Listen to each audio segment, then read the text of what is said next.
Ladies and gentlemen, perhaps briefly, in English, a few words. Our elections at this historical juncture has been challenged before the process, throughout the process, and after the process. And part of those challenges, the main ones, I recount. First, the fact that the government of Afghanistan was using state apparatus in favor of the incumbent, state authority, state resources. That was the first issue which was raised by the people of Afghanistan. There were questions about the independence of the Election Commission. It's not a question anymore. There were questions about its incompetence. It's not a question anymore either. There were questions about its corruption. This is also not a secret anymore. So that was the next challenge. Then recently, with full dismay, we learned about sad realities behind the scene that the people of Afghanistan didn't know about it. That's the issue of UNAMA and Mr. Kai Aide. There were suspicions, nevertheless, right from the beginning. But it took only a brave official to stand for the principles enshrined in the UN Charter, principles of democracy, justice, transparency and fairness of the elections, that we all came to learn about it. There were rumors about it among the diplomats, but we learned about it when Mr. Galbraith went on the record about what has happened.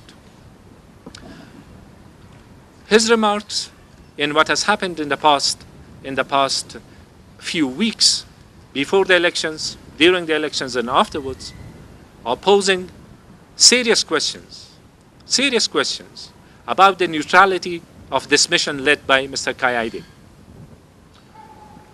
I'm not accusing any honest, professional personnel of UNAMA which have stuck to their principles and values of their mandate, which is to support transparent, free and fair elections. I'm not. But what I'm questioning is the conduct. When the panel, according to Mr. Galbraith, was formed before the elections to monitor elections and to provide report about voters' turnout as well as transparency of the elections, what happened to that report? Where is that report? We want that report to be out. The people of Afghanistan should know about it. Hundreds of millions of dollars, which is part of the budget for UNAMA, that's the money for Afghanistan. That's Afghanistan's money. When a panel was established, we know that it requires expenses. Yes, the merit of it, we appreciate that this was established. But that panel worked. That panel provided a report. Where is that report? We want to see that report. Next to that is some of the remarks made and which has been quoted. When the Special Representative for Secretary General of the United Nations, he says to the incumbent that I'm biased towards you. Is there any other question about it? Yes, of course. He had explained it, that it doesn't mean that I support him. It does mean. It does mean. Yeah, and the impression which it leaves to the incumbent, the impression which it leaves to the people of Afghanistan, it's of a support from a neutral body in a very sensitive elections to the incumbent. This is not acceptable.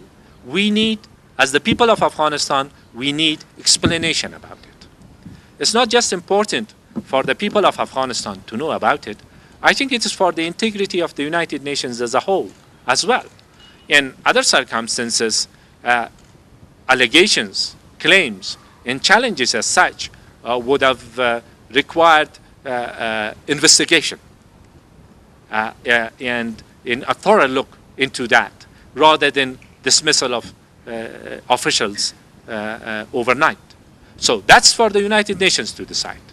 But as far as I can understand, it has already greatly damaged the reputation of the United Nations, UNAMA, in Kabul, in Afghanistan, a body which was respected throughout the war in difficult times and difficult periods, and the people of Afghanistan had laid its trust upon it. And today, in such a critical stage, where it is a watershed for the people of Afghanistan, deterioration of the situation, corrupt government, injustice, insecurity, and so on and so forth, continuation of this because of fraud and because of the cover-up, or a brighter future for the people of Afghanistan, where the people's belief on the principles of democracy and participation will be strengthened, the faith of the people on the process will be restored. So these are the two choices ahead of us. It's not about one candidate, what happens to one candidate. It's about what happens to the nation. It's about the rule of law. Is the international community supporting the rule of law in this case? And then let the people of Afghanistan make their judgment about their future. Or because of short-term concerns, or because of backroom deals, there is a whitewash.